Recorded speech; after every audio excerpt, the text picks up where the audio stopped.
Kini si Tarila. Aalis ako sa Coast Guard pag mananalo si Sara. So pwede na ka muhawa. Karon pa lang daan, pwede na ka muhawa. So pamay mong gilanganan, namudahog mo kita.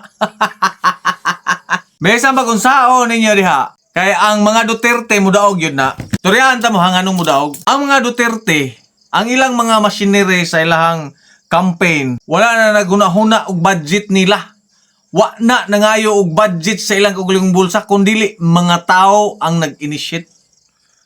Mga tao ba mismo mo'y naghimo og makinarya para makalihok ang ilahang campaign. Kasabot ba mo na? Kamo bang na-speakers ba? Isintro ko ng inyong hunahuna. Ang pagdaog sa mga Duterte, wala na nagbase sa ilang paglihok. Mga tao nagsuporta. Mga tao mismo, by area, ang naghimo. Wala, layo ra kayo mo sa campaign. Layo ra kayo mo sa estratehiya. Kung saan pagdaog. Taga Mindanao na. Utok gamit ba? Dahil kasing-kasing ikaduha, tinuod nga serbisyo. Dili ba pinakloy? Mo na gidagan sa mga Duterte. Kanabang trabaho nga dili pinakloy, tinuod nga serbisyo.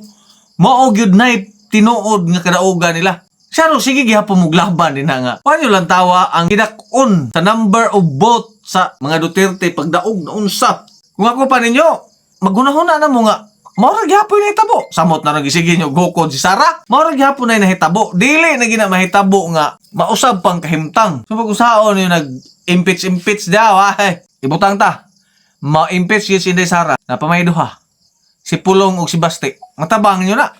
O niya, mas samot na hinuuna ka. Labaw pa ng Tatay Digong.